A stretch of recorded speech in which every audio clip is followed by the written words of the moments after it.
கரூர் மாவட்டத்தில் வந்திருக்கேன். ஒரு சம்பவம் சொல்கிறேன். கரூரில் நடந்த நான் ஒரு நிமிஷம் சார். நான் வந்து அதிகமாக ஸ்ரீரங்கத்தில் தான் இருப்பேன், ரங்கநாதர் கோயில் தான் இருப்பேன். அவர் என்ன சொல்கிறாருன்னா, இந்த சம்பவம் நடந்ததுக்கு காரணம் வந்து யாருமே பொறுப்பு இல்லை, எதிர்கட்சியும் பொறுப்பு இல்லை, எதிர்கட்சியும் எங்களுக்கு இல்லை. அதுபோன்ற விஜய் மீது எந்த தப்பும் இல்லை. அவருடைய விஜயனுடைய சாதகத்தில் வந்து கடகராசிக்கு 12 குரு இருக்கார். அந்த குருவே இந்த இதெல்லாம் செஞ்சுருக்காரு. யாருக்கு 12 குரு வரும்போதும் அது மாதிரி ஒரு தொந்தரவு நடக்கும். புரியுதுங்களா? செய்யாத குற்றத்துக்கு குற்றவாளி என்று ஆக்குவான் குரு பகவான். அந்த தேவகுரு செய்த குற்றம் தான். இதுக்கு வந்து தேவகுரு தான் பொறுப்பேற்க வேண்டும். இதுக்கு மக்கள் யாரும் பொறுப்பு இல்லை, எந்த கட்சிகளும் பொறுப்பு இல்லை, யாரும் இதுக்கு பொறுப்பேற்க வேண்டிய அவசியம் இல்லை. சரியா? இந்த யாருக்கெல்லாம் 12 ராகு வரும்போதும் 12 குரு வரும்போதும் ஜென்மத்தில் குரு வரும்போது இது மாதிரி ஒரு அசம்பாவிதம் நடக்கும். அது தேவகுரு செய்த தவறு.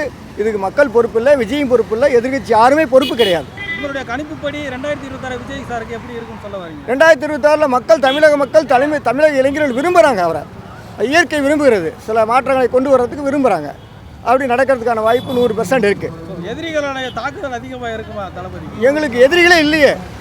இந்தியாவில் எதிரிகளே இல்லை, எதிர்கட்சியே கிடையாது. எங்களுக்கு எதிரியே இல்லை.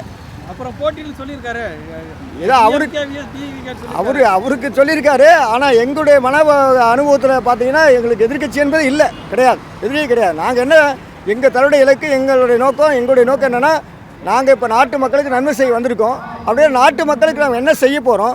தமிழக இந்திய இளைஞர்களை கல்வியிலே, படிப்பிலே, தொழிலும், பொருளாதார அறிவளத்தில் கொண்டு சென்று அழகு பார்க்க போகிறோம். இந்தியாவை நீர்வளத்திலே, உணவுதானத்திலே, பொருளாதார வளர்ச்சி பாதை கொண்டு தனிப்பெரும் வல்லரசு நாடாக தமிழக இந்தியாவை உருவாக்கி அழகு பார்க்க போகிறோம். அது உலக நாடுகளுக்கெல்லாம் உணவுதானியங்கள் வாரி வழங்கணும். ஐநா சபையும் உலக நாடுகளும் உலக நாட்டு தலைவர்களும் பாராட்டணும். எங்களுடைய அரசியல் பயணமும் அறிவியல் பயணமும் இருக்கும். புரியுங்களா?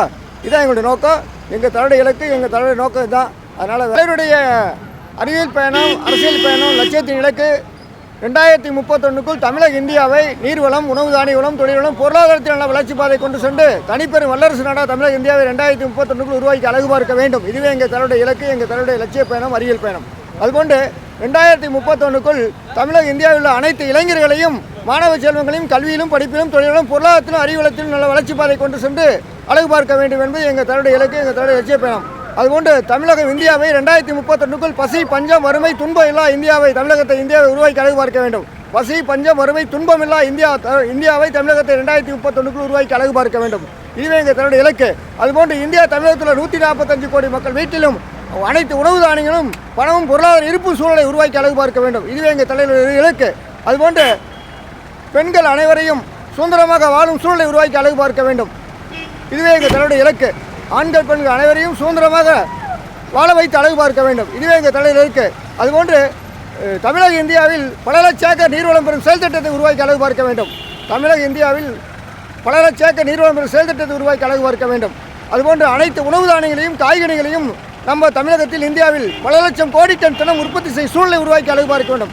தமிழக இந்தியாவில் அனைத்து உணவு தானியங்களையும், காய்கறிகளையும் தினம் பல லட்சம் கோடி டன் உற்பத்தி சூழலை உருவாக்கி அழகு பார்க்க வேண்டும். அதுபோன்று ஓடும் புண்ணிய நதிகளை தூய்மை வைத்து அழகு பார்க்க வேண்டும். ஓடும் புண்ணிய நதிகளை தூய்மைப்படுத்தி தூய்மையான மழைநீரை நாட்டு மக்களுக்கு, தமிழக மக்களுக்கு கொடுத்து அழகு பார்க்க வேண்டும். விவசாயத்துக்கு தூய்மையான குடிநீரை கொடுத்து அழகு பார்க்க வேண்டும். நம் இந்திய தேசம், தமிழ் புண்ணிய தேசம், பாரத புண்ணிய தேசம் ஓடும் புண்ணிய நதியை தூய்மை வைத்து அழகு பார்க்க வேண்டும். இதுதான் எங்கள் தன்னுடைய இலக்கு. அதுபோன்று இந்தியா தமிழகத்தில் அனைத்து இளைஞர்களுக்கும் வேலைவாய்ப்பும் தொழில்நுட்பம் கிடைக்கும் வண்ணம் இந்தியா தமிழக அனைத்து கிராமத்தோறும் தொழில்நுட்பம் வேலைவாய்ப்பு உருவாக்கி அனைவருக்கும் வேலைவாய்ப்பும் தொழில்நுட்பம், பண வருமானம், பொருளாதாரம் கிடைக்கும் சூழலை உருவாக்கி அழகு பார்க்க வேண்டும். இதுவே எங்கள் தன்னுடைய இலக்கு. வேறு எந்த தன்னுடைய இலக்கு இல்லை என்பதை தமிழக இந்தியா 145 கோடி மக்களுக்கு இந்த பொன்னார் நேரத்தில் தெரிவித்துக் கொள்கிறோம். அதுபோன்று இந்தியாவில் தமிழகத்தில் சட்ட ஒழுங்கை சூரிய ஒளி போல் வைத்து அழகு பார்க்க வேண்டும். இந்தியாவில் தமிழகத்தில் சட்ட ஒழுங்கை சூரிய ஒளி போல் வைத்து அழகு பார்க்க வேண்டும். இதுவே எங்கள் தன்னுடைய இலக்கு. சரிங்களா? அதுபோன்று நம்ம பாரத புண்ணிய தேசத்தில் அனைத்து நோய் வைரஸ் கிருமிகளும் உற்பத்தி ஆகாமல் முன்கூட்டியே தடுக்க வேண்டும். நம் பாரத புண்ணிய தேசத்தில் அனைத்து நோய் வைரஸ் கிருமிகளும் உருவாகாமல் முன்கூட்டியே தடுக்க வேண்டும். பாரத 145 கோடி மக்கள் நோய்கள் பிடியில்லாமல் அனைவரும் நலமாக, உடல் நலமாக அமைச்சு வைத்து வாழ வைத்து அழகு பார்க்க வேண்டும். இதுவே எங்கள் தன்னுடைய இலக்கு, இதுவே எங்கள் தலைவர் நோக்கம்.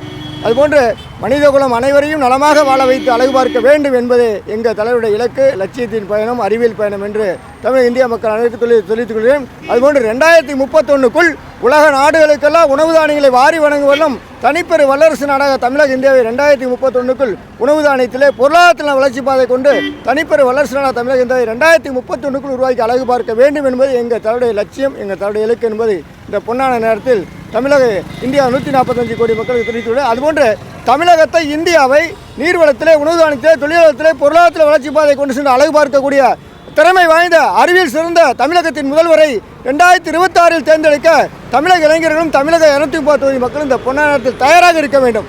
தமிழகத்தை, இந்தியாவை நீர்வளத்திலே, உணவு தானியத்திலே, தொழில் வளத்திலே, அறிவு வளத்திலே 2031க்குள் கொண்டு சேர்ந்து அழகு பார்க்கக்கூடிய நல்ல திறமை வாய்ந்த நல்ல அறிவியல் சிறந்த தமிழகத்தின் முதல்வரை 2026 தேர்ந்தெடுக்க தமிழக இளைஞர்களும் தமிழக மக்கள் அனைவரும் இந்த பொன்னான நேரத்தில் தயாராக இருக்க வேண்டும். 2026 தயாராக இருக்க வேண்டும் என்று தமிழக இளைஞர் தமிழக மக்கள் அனைவரும் இந்த பொன்னான நேரத்தில் கையெடுத்து வணங்கி பணிவாக அன்பாக கேட்டுக்கொள்கிறேன்.